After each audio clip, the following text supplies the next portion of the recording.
perkara ini dapat membuka mata masyarakat apa yang berlaku pada hari ini supaya menjadi contoh tauladan kepada masyarakat kita supaya tidak berulang. Di kenyataan akhbar hari ini yang kami paparkan juga di sini memang jelas ada beberapa perkara yang timbul. Satu perkara ialah berkenaan dengan hak jagaan, di mana kami telah memiliki atau memperolehi hak jagaan sementara dari pihak Mahkamah Syariah, Mahkamah Tinggi Syariah, dan masih dalam pembicaraan. Dan keduanya ialah hasil sumbangan orang ramai yang telah menderma sama ada melalui bank interest ke bank akaun kedua bapa saudara yang menyimpan sumbangan ini, dan hasrat orang ramai ini sebenarnya adalah untuk penggunaan anak-anak ini, tetapi tidak sampai. Jadi kita tak mahu benda ni dah disalahgunakan, dan Puan Yuzidah adalah isteri saya sendiri yang bertanggungjawab, yang juga memelihara anak-anak ini dan cukup mengambil berat. Dan apabila berlaku pertelingkahan antara adik-beradik ini, menyebabkan suasana dah kekeluargaan tu dah jadi jauh, tiada sebarang perbincangan dibuat, tahu-tahu kita terpaksa bawa urusan ini ke mahkamah. Jadi apa yang tuan-tuan lihat di sini, kenyataan media ni yang kita buat sebenarnya adalah untuk penerangan kepada semua apa yang berlaku. Dan jika tuan-tuan ingin bertanya ataupun ingin mengetahui lebih lanjut, boleh dipersilakan. Sekian. Datuk, sekarang lagi berapa dana kutipan yang mereka perolehi yang mereka tak bagi? Okey, berkenaan dengan sumbangan, apa yang saya difahamkan, sumbangan rakyat Malaysia ni ramai. Rakyat Malaysia ni memang prihatin apabila berlaku kemalangan, apabila berlaku musibah, ramai yang bagi derma, sama ada melalui online ataupun melalui sumbangan terus, dan disimpan oleh kedua-dua adik-beradik isteri ini. Anggaran jumlah lebih kurang 300,000.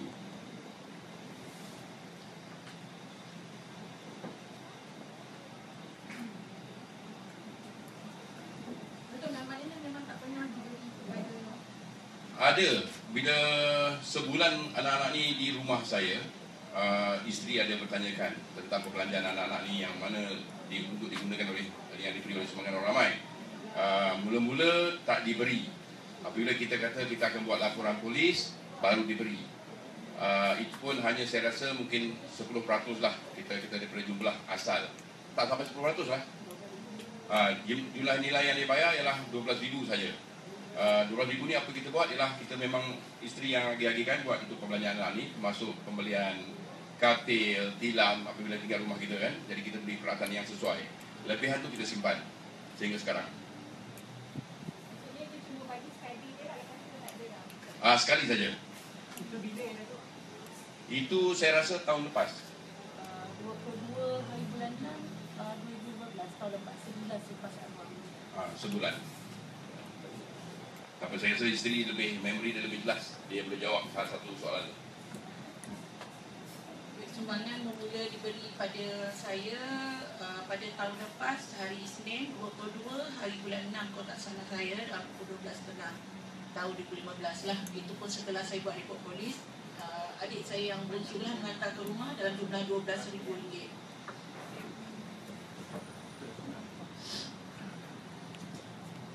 Puan, ada tak perbincangan lanjut antara kedua-dua pihak dibuat? Sebelum peringkat ke balai polis apa semua, ketika itu arwah mak masih ada lagi, telah dibuat perbincangan di rumah mak macam mana keadaan anak ini. Pada bulan dia orang setuju adik yang bongsu dengan yang nombor 3 yang akan jaga dua-dua anak ni. Sebab yang nombor 3, isteri dia adalah sepupu kepada arwah ibu dua anak-anak ni. Apa alasan dia nak buat itu? Alasan kenapa dia nak buat itu? Alasan dia, itulah yang dia hantarkan affidavit ke mahkamah sekarang ni pun. Dia kata dia merujuk kepada mufti wilayah, kata duit yang dibagi oleh orang ramai adalah harta dan hak mereka sebab adalah akaun atas nama mereka sendiri. Bukan untuk budak ni orang. Bukan, dia kata bukan untuk budak-budak ni. adalah untuk diorang berdua.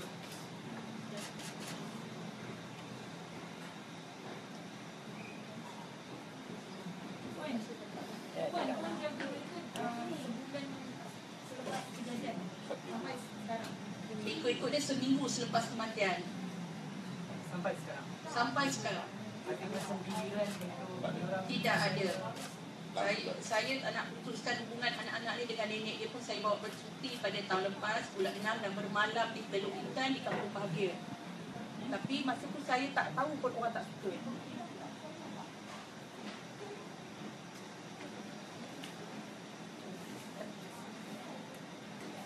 Puan, bila tahap penjagaan sementara diberikan kepada perempuan untuk menjaga kedua-dua Saya dapat perintah mahkamah hak penjagaan sementara tu pada 11 hari bulan 8 tahun 2015. Itu dari mahkamah. Mahkamah yang Ya, Mahkamah Syariah mahkamah syariah mana? KL, Kuala Lumpur. Sebentar. Mahkamah tinggi.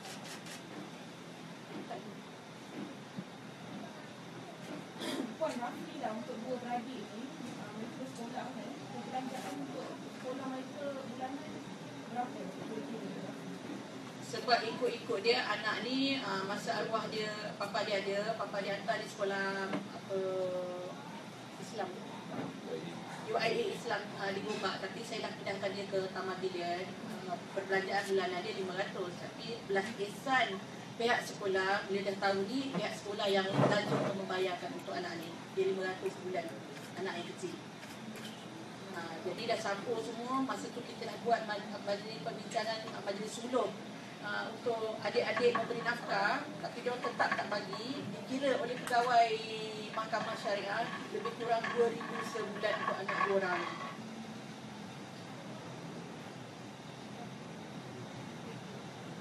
maksud dia belanja dia 2,000 sebulanan. Masuk ni dengan pembelajaran lah, belanja sekolah. Sebab yang kecil masih menyusu dan pakai pampers.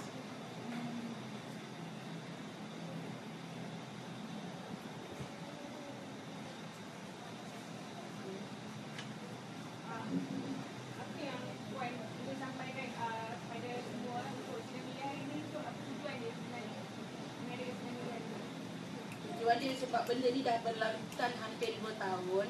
Di mahkamah pun masih tidak selesai dan banyak pihak-pihak daripada NGO dan kementerian-kementerian berjanjikan ketika itu masa lepas kejadian akan memberi persekolahan anak daripada dia kecil sampai masuk universiti. Tapi sehingga sekarang tidak ada mana-mana yang tampil dan saya rasa kegilalah ini jadi contoh yang tidak baik sebenarnya pada keluarga di luar sana. Dan saya dah buat report polis tidak mahu ambil apa-apa tindakan. Dia cakap sebab ini adalah kes keluarga. Jadi kalau terjadi sesuatu pada keluarga yang lain, adakah sama macam nasib saya? Tidak terbela anak-anak yang terjatuh macam ni. Mereka mahukan satu pembelaan lah terhadap dua-dua ini. Ya, pembelaan dan keadilan. Kalau hak yang hak memang hak.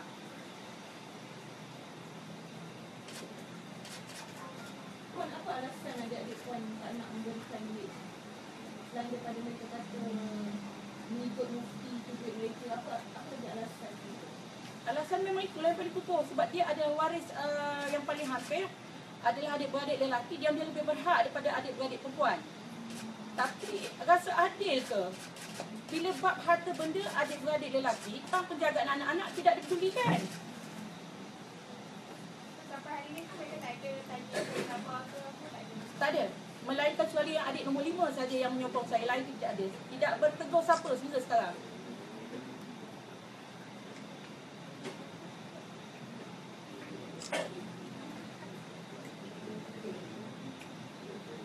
Puan, yang bokor tu mana? Ya, yang ada dalam viral dalam media boleh tengoklah dekat tu yang mewar-warkan dia yang akan jaga anak ni sanggup buat apa pun.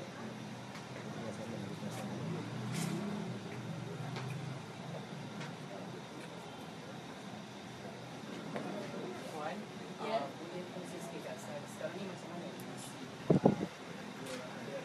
macam mana keadaan dia orang sekarang? Boleh kongsikan Sekarang ni Alhamdulillah, tapi pada peringkat permulaan dalam sebulan 2 kali memang agak sukar lah sebab dia dah besar masuk rumah kita. Lepas tu macam-macam lah. Sebab kalau kita di rumah dah biasa makan nasi goreng ke mi, anak-anak ni macam Amira, dia akan makan spaghetti. Memang saya terus terang saya tak pernah buat spaghetti seumur hidup. Terpaksa beli. Dia akan menangis, dia akan makan kokoran dan susu kotak. Jadi perbelanjaan terlalu tinggi. Bila anak yang dua ni saya bagi makan, takkan anak saya kecil-kecil akan tengok. Jadi saya belikan juga untuk anak saya kecil. Anak saya kecil umur 9 tahun. Amira 8 tahun, yang atas pada 9 umur 10 tahun. Jadi takkan yang kecil tengok, kena adakan juga. Jadi dia perasaan adik-beradik saya tu baik di sebelah mak dia atau adik-beradik saya tidak ada perasaan belah ihsan untuk anak-anak ni. Tak ada nak bawa ke buah ke sebungkus datang ke rumah ataupun nak cari khabar tu tidak ada. Puan berapa anak puan? Anak puan ada berapa?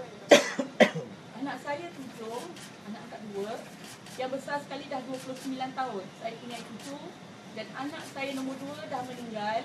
Aksiden kemalangan juga di Ampang dan telah berkahwin mempunyai seorang anak umur 4 tahun sekarang. Waktu dia meninggal umur 4 bulan. Cucu dan menantu pun saya bela di rumah.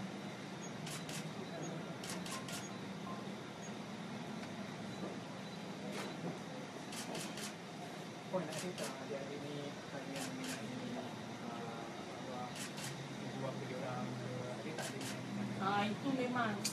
Dia lagi Amira, sesekali dia akan jerit, dia akan teringat. Dia akan jerit, dia akan panggil papa, mama. Bila makan sesuatu benda atau kita bawa ke tempat yang melihat dia akan jerit panggil papa dan mama, kadang dia jatuh sendiri pingsan. Dia akan peluh-peluh. Dia akan, itu sebab itu saya buat sidang media ni, sebab saya dituduh di mahkamah. Dia rekodkan saya pergi ke JKN untuk minta sumbangan. Sedangkan saya pergi ke Jabatan Kebajikan Masyarakat bukan minta sumbangan. Saya dipanggil ke sana untuk menghadiri sesi kaunseling dan emosi untuk anak-anak saya, untuk diri saya dan juga anak-anak diorang ni.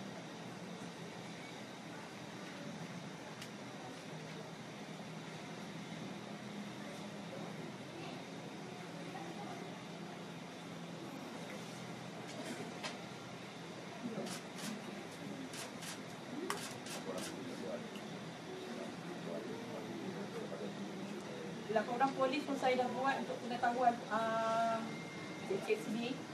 Sebab sebelah ibu dia, keluarga sebelah ibu telah membuat satu penipuan, mengatakan dia orang yang jaga anak-anak ni pergi keluarkan duit insurans bapak dia dan telah diriliskan sebanyak 50,000. RM1 tidak dihantar untuk anak-anak ni.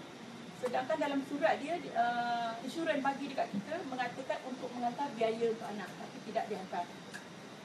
Jadi saya cukup dia tekan tahun lepas. Bulan Dalam bulan 6 juga, sebelum bulan puasa. Seminggu sebelum puasa. Puan dapat tahu tu tak? Dalam seminggu tu lah. Adik saya nombor 5 tu, yang Nur Hafiz tu, dia memang banyak bagi sokongan kat saya. Dia beritahu kata dia orang dah keluarkan duit dengar. Jadi saya dengan suami pergi ke Bank Negara buat report. Jadi Bank Negara telah hantar laporan ke insurans. Dan pihak insurans memanggil kita orang semua, saya, suami dengan adik saya nombor 5 tadi, untuk memberi penjelasan. Saya rasa tidak puas hati lah, sebab senang sangat minta maaf atas dasar kepercayaan kita dah keluarkan duit RM50,000. Tak ada SOP. Sepatutnya kena minta hitam putih, surat kematian, surat perintah jagaan anak-anak. Takkan mudah bercakap keluar. Semua orang boleh buat macam tu. Jadi ambil kesempatan. Yang saya tertekan sebab anak ni menangis waktu malam, pukul 12, pukul 3 pagi dia akan meraung. Orang lain semua ambil kesempatan. Tak pernah jaga anak ni pun.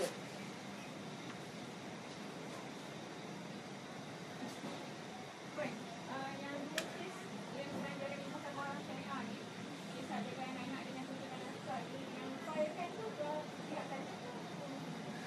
Yang failkan saya lah yang failkan. Tapi dah banyak kes sebenarnya dia orang dah gagal, dah batal. Tapi dia orang merayu dan mencela dan masih merayu lagi di Mahkamah Sivil, di Mahkamah Syariah, masih berlarutan lagi. Dah fail tu ke?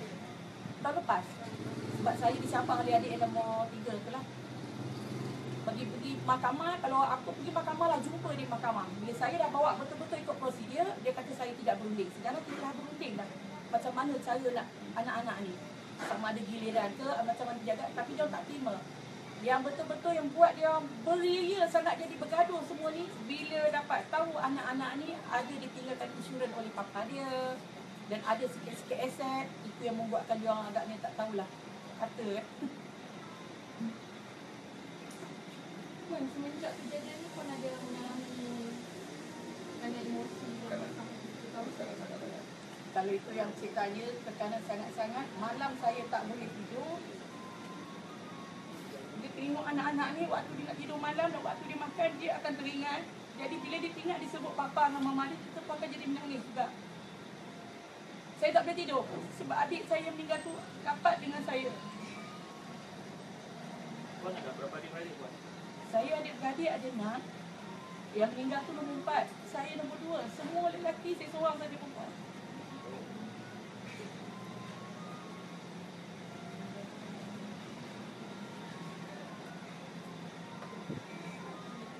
Maksudnya yang lain tu memang pasal haluan dengan Puan. Kecuali yang nombor 5 tadi, yang Hafiz tadi. Yang pegang duit tu siapa sebenarnya? Yang pegang duit adik saya yang bongsu lah.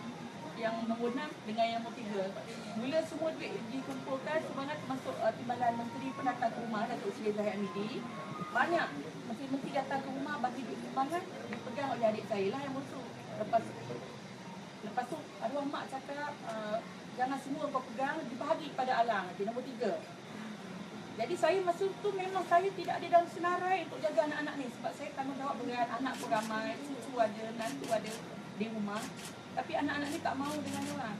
Jadi setiap kali bila ada sumbangan tu orang datang ke rumah, adik akan telefon. Siapkan anak-anak, hantar ke mama.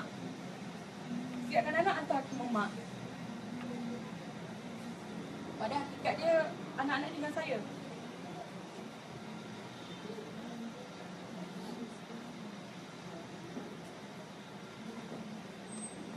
sebelum ni sumbangan semua dibagi kat rumah mak Puan lah. Dibagi dekat orang datang ke rumah mak lah. Yang grup kereta, grup motor, menteri-menteri, esko, semua datang. Memang ada separuh tu dia memang bagi di tangan saya. Saya akan serahkan kepada mak dan adik. Sebab saya memang tak jangka akan terjadi masa ni. Memang saya tidak pegang duit RM1 tu. Saya serahkan kepada dia.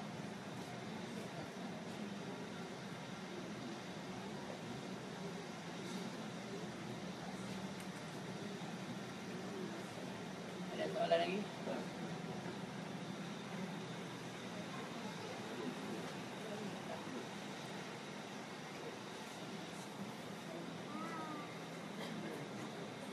Puan, sampai sekarang ada lagi terima sumbangan tak? Ada sikit-sikit lah yang dibagi. Ada reporter Cik Nur Laila daripada Haram Metro yang datang ke rumah. Yang buat masa tu pihak sekolah minta nombor akaun Bank Islam memang Jadi Cik Nur Laila telah ambil nombor tu, adalah dimasukkan, disalurkan sikit-sikit dalam akaun. 2 anak ni setelah saya dapat perintah mahkamah, saya terus buka akaun anak kedua ni. Dia lepas ni sumbangan tu memang dari Akaun anak-anak ni. Tapi tujuan kita buat PC ni bukan kita minta sumbangan sebenarnya. Nanti dia orang ingat saya ambil kesempatan, saya dihantar saman tadi. Saya dah betul-betul saman sebenarnya terima ni.